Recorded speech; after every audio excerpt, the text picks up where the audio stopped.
Friends, कैसे हो आप सभी स्वस्थ मस्त जबरदस्त होंगे। मेरे प्यारे दोस्तों, आज हम पढ़ने वाले हैं संविधान में संवैधानिक उपचारों का अधिकार। आज हम उस आर्टिकल के बारे में बात करने वाले हैं जो सभी मौलिक अधिकारों में सर्वोच्चता प्राप्त करता है। हाँ मेरे प्यारे दोस्तों, बात करने वाले हैं हम आर्टिकल 32 की, जो सभी मौलिक अधिकारों की रक्षा करता है। हम बात जिस मौलिक अधिकार की करने वाले हैं वो है छठा मौलिक अधिकार, जिसे हम कहते हैं संवैधानिक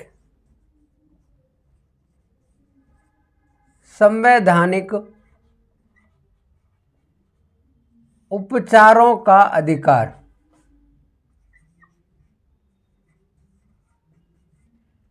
संवैधानिक उपचारों का अधिकार, ये जो संवैधानिक उपचारों का अधिकार है ये आर्टिकल 32 में दे रखा है, यानी अनुच्छेद 32 में इसका उल्लेख दे रखा है। यदि हम आर्टिकल 32 की बात करें तो हमने जितने भी मौलिक अधिकार पढ़े हैं, जिनमें हमने सबसे पहले समानता का अधिकार पढ़ा। समानता का अधिकार आर्टिकल 14 से लेकर के 18 तक है। ये हमने समानता का अधिकार पढ़ा है। ये समानता का अधिकार भारत के नागरिकों को समानता दिखाता है, यानी समानता का अधिकार देता है। यदि हम बात करेंगे 19 से 22 तक, ये जो आर्टिकल 1919 यानी आर्टिकल 19 से लेकर 22 तक ये जो मौलिक अधिकार है ये है स्वतंत्रता का अधिकार। ये मौलिक अधिकार भारत के नागरिकों को स्वतंत्रता देता है। यदि हम बात करें 23 से लेकर के 24 तक, ये जो आर्टिकल 23 से 24 तक है यह है शोषण के विरुद्ध अधिकार। यदि हम बात करेंगे इसकी तो यह है समानता का अधिकार। इसकी हम बात करेंगे तो यह है स्वतंत्रता का अधिकार, और यदि हम इसकी बात करेंगे तो यह है शोषण के विरुद्ध अधिकार। ये मौलिक अधिकार 3। इनके बाद यदि हम बात करेंगे आर्टिकल 25 से लेकर के 28 तक, तो यह है धार्मिक स्वतंत्रता का अधिकार। ये जो धार्मिक स्वतंत्रता का अधिकार है ये व्यक्ति को धर्म के संबंध में कुछ स्वतंत्रताएं देता है अपने अपने धर्म के लिए। आर्टिकल 23 से 24 से जो शोषण के विरुद्ध अधिकार है ये नागरिकों को शोषण के विरुद्ध कुछ अधिकार देता है, यानी शोषण करने से रोकता है। अगर हम बात करेंगे आगे आर्टिकल 29 से लेकर के 30 तक, आर्टिकल 29 से 30 तक ये अल्पसंख्यकों के संबंध में है। इसमें शिक्षा व संस्कृति को बनाए रखने का अधिकार है। यानी ये जो हम 5 मौलिक अधिकार देख रहे हैं, ये 5 मौलिक अधिकार नागरिकों को कुछ न कुछ देते हैं। ये समानता का अधिकार देते हैं, ये स्वतंत्रता का अधिकार देता है, ये शोषण के विरुद्ध अधिकार देता है, और ये धार्मिक स्वतंत्रता का अधिकार देता है धर्म के लिए। यदि हम बात करेंगे आर्टिकल 29 से 30 तक, ये शिक्षा व संस्कृति का अधिकार, यानी ये वो मौलिक अधिकार है जो कुछ न कुछ देते हैं, लेकिन ये कुछ नहीं देता। ये मौलिक अधिकार कुछ नहीं देता, लेकिन जो क्या करता है ये अगर इन मौलिक अधिकारों का उल्लंघन होता है, इन मौलिक अधिकारों का उल्लंघन यदि होता है तो इनकी रक्षा करने का काम कौन सा मौलिक अधिकार करता है, यानी संवैधानिक उपचारों का अधिकार। ये मौलिक अधिकार कुछ न कुछ देते हैं, इनका यदि उल्लंघन होता है तो इनकी रक्षा कौन सा मौलिक अधिकार करता है, संवैधानिक उपचारों का अधिकार। जब ये मौलिक अधिकारों की रक्षा करता है संवैधानिक उपचारों का अधिकार, तो इस संवैधानिक उपचारों के अधिकार को doctor Bhimrao Ambedkar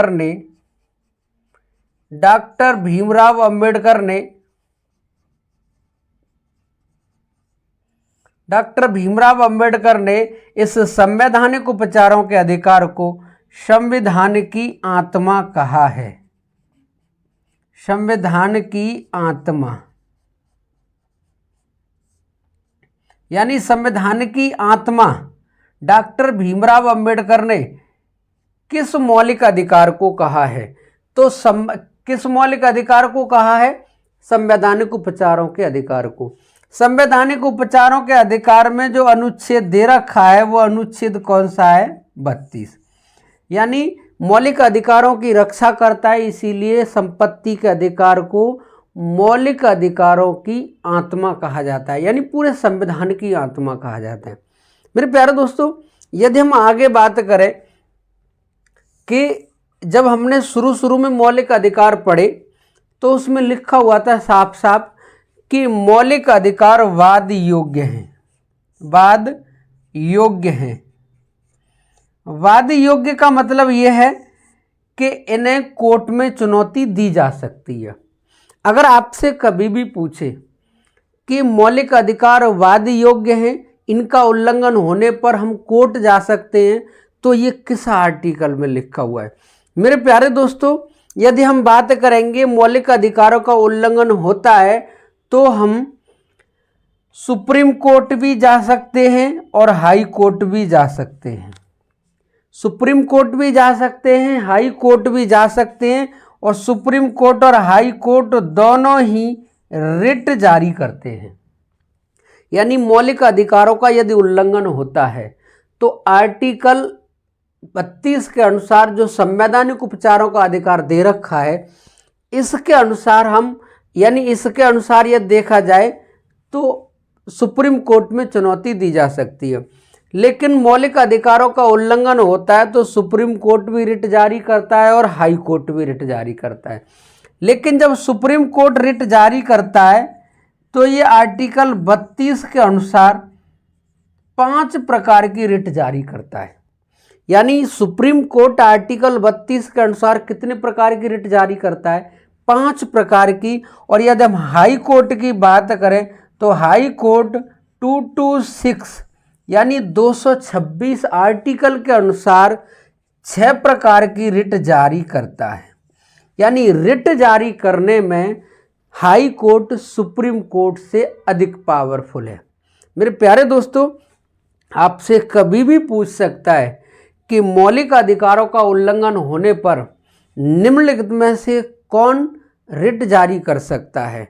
option A Supreme Court, option B High Court, option C Supreme Court और हाई कोर्ट दोनों, option D Supreme Court High Court तथा जिला न्यायालय।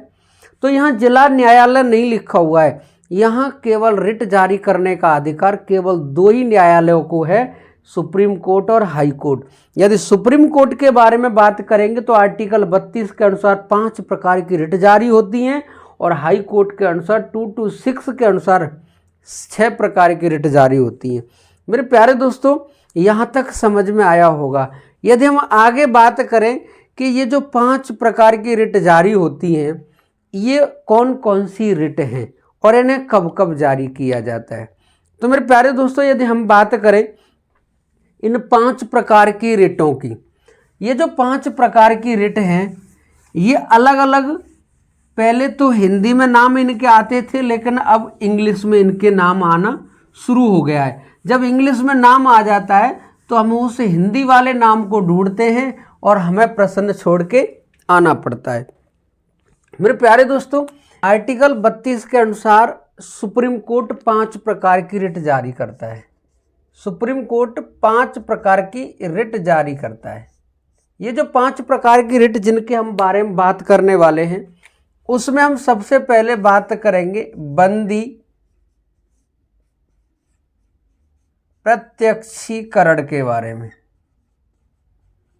ये जो बंदी प्रत्यक्षीकरण है, इसे इंग्लिश में कहा जाता है हेवियस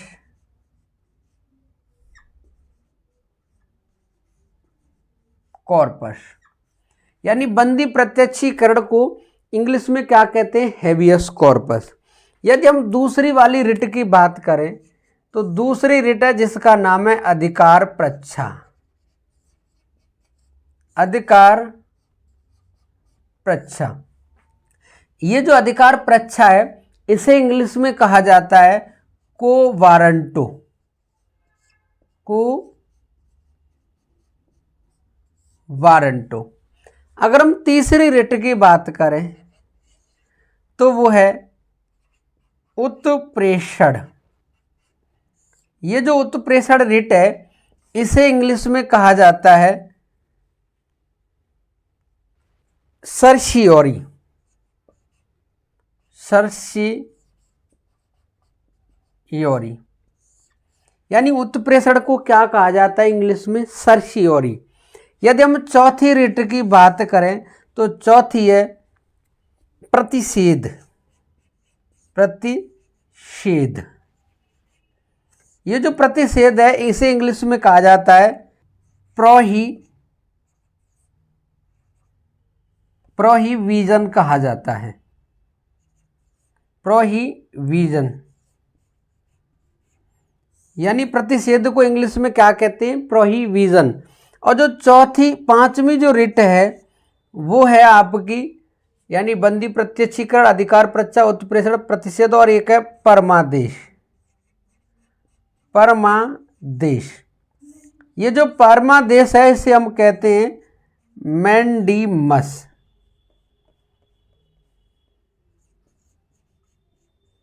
यानी इस रिट को क्या कहा जाता है? मैंडेमस। तो कभी भी आपसे पूछे यानी संवैधानिक उपचारों के अधिकार के अनुसार आर्टिकल 32 के अनुसार सुप्रीम कोर्ट कितने प्रकार की रिट जारी करता है? 5 प्रकार की। उन 5 प्रकारों में हिंदी वाले नाम अब बहुत कम देखने को मिलते हैं, लेकिन ज़्यादातर जो नाम आ रहे हैं अब जो इंग्लिश वाले आ रहे हैं। यानी बंदी प्रत्यक्षीकरण रिट को हेवियस कॉर्पस कहा जाता है, अधिकार परीक्षा को क्वो वारंटो, उत्प्रेषण को सर्शियोरी, प्रतिषेध को प्रोहिबिशन और परमादेश को मैंडेमस कहा जाता है। इनकी सबसे अच्छी जो ट्रिक है वो है बप्पू। बप्पू कौन सी रिट है? बप्पू।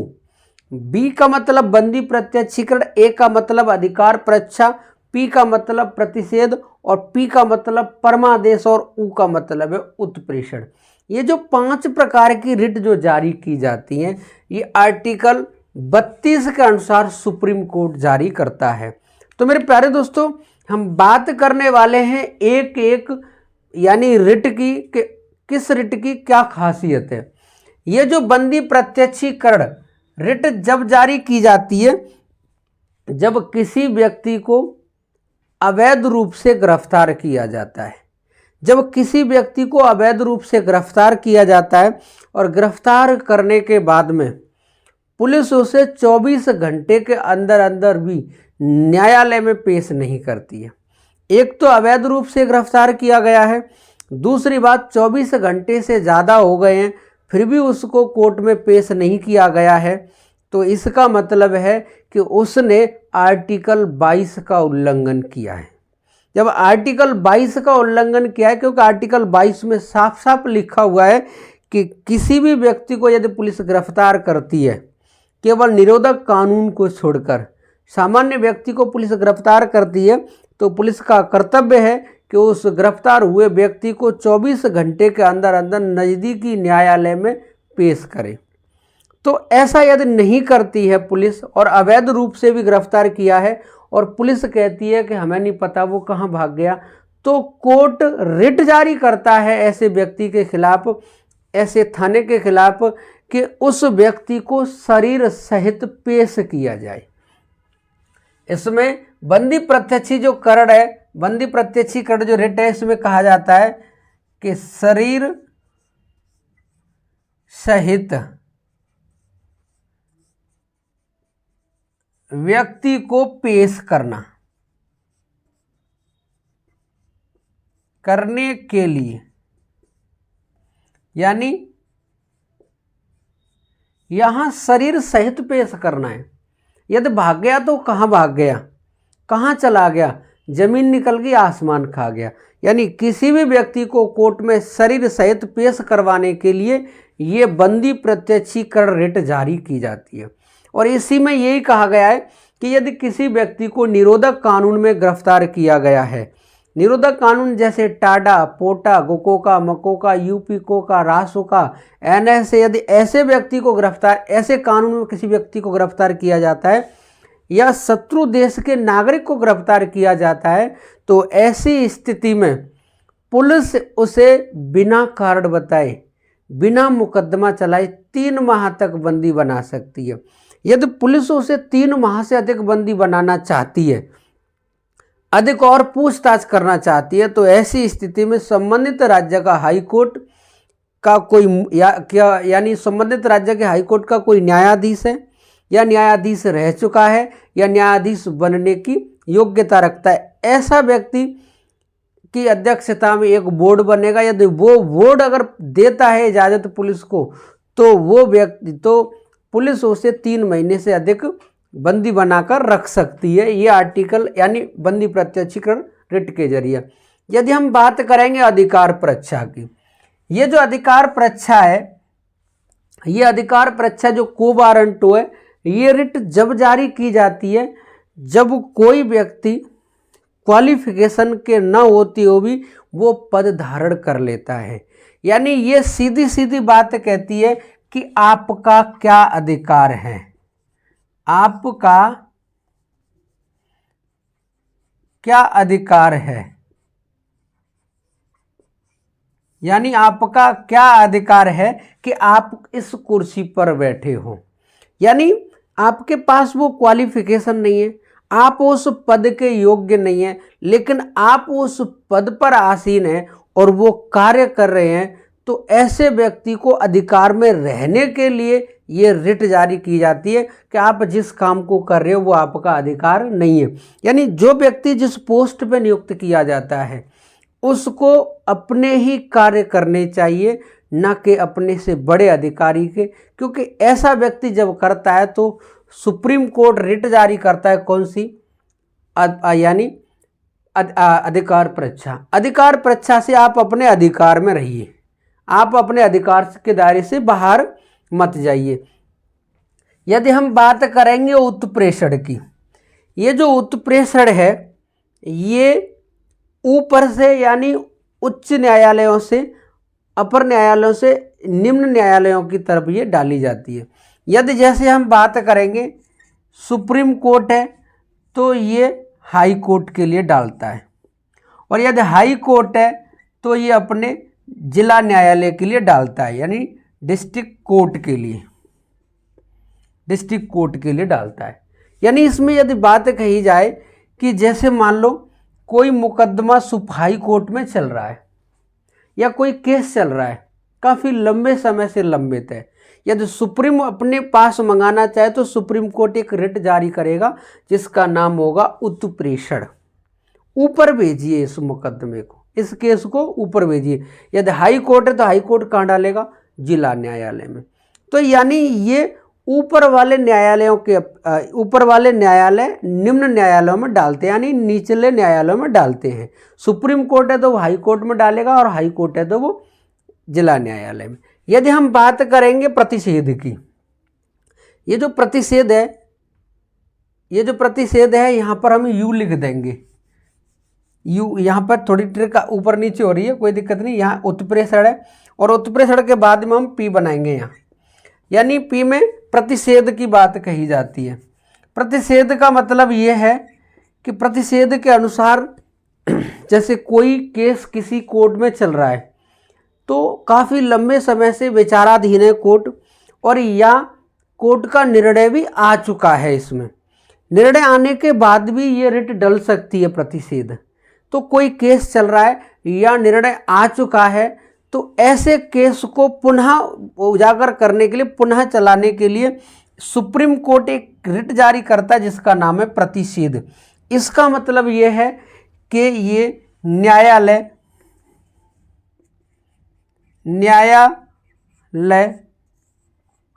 का अंतिम निर्णय आने के बाद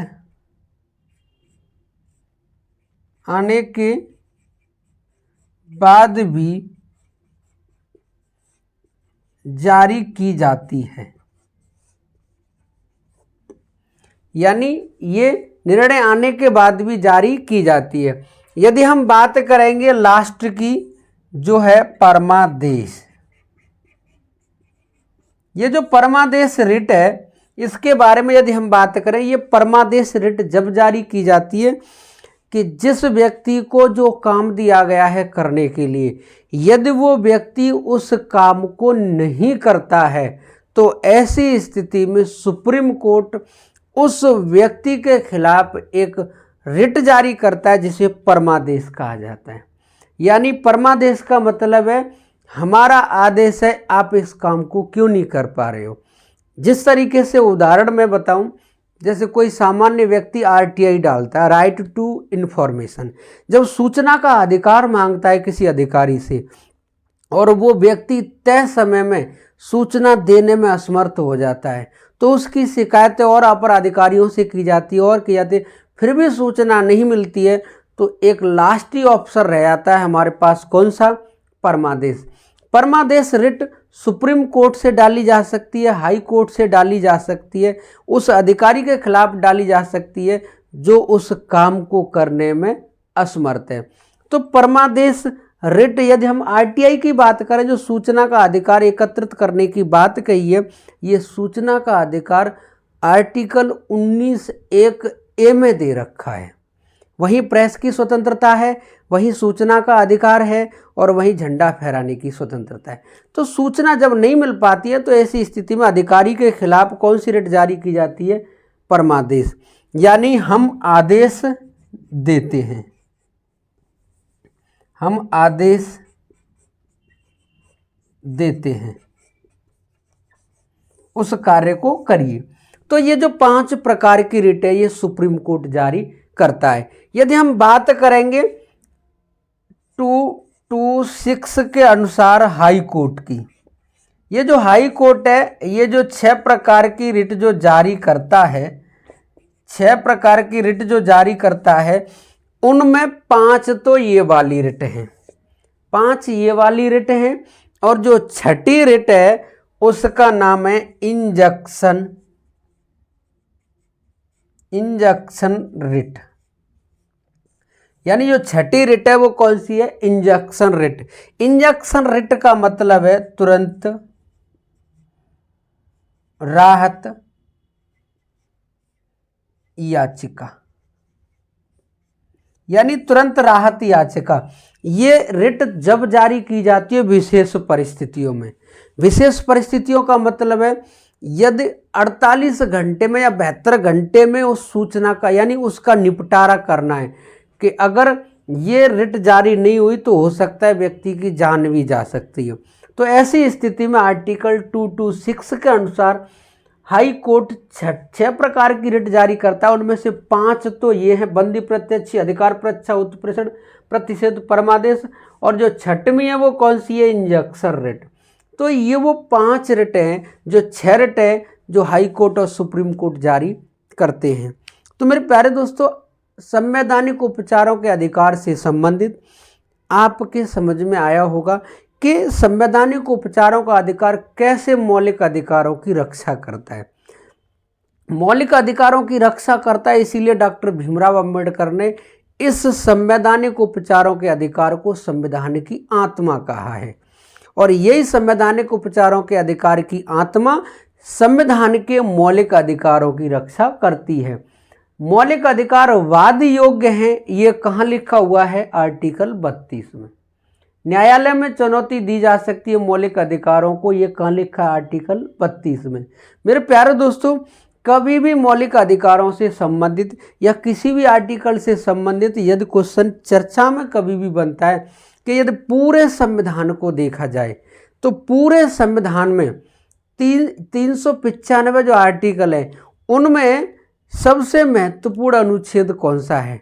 तो फिर आंसर हमारा होगा 13। यानी पूरे संविधान में कौन सा अनुच्छेद सबसे महत्वपूर्ण है? तो कौन सा है? 13। यदि हम बात करेंगे मौलिक अधिकारों में सबसे महत्वपूर्ण आर्टिकल कौन सा है, तो आंसर कौन सा होगा? 32। और यदि हम बात करेंगे डीपीएसपी की, डीपीएसपी, ये डीपीएसपी की बात करेंगे तो इनमें सबसे महत्वपूर्ण यदि कोई आर्टिकल है तो वो कौन सा है? 39। पूरे संविधान में आर्टिकल 13, मौलिक अधिकारों में आर्टिकल 32 और राज्य के नीति निर्देशक तत्वों में आर्टिकल 39 महत्वपूर्ण है। तो मेरे प्यारे दोस्तों, संवैधानिक उपचारों के अधिकार से संबंधित क्लास कैसी लगी? यदि क्लास अच्छी लगी है तो अपने दोस्तों में शेयर करें, वीडियो अच्छी लगी है तो लाइक करें और चैनल को सब्सक्राइब करें। जय हिंद, जय भारत मेरे प्यारे दोस्तों।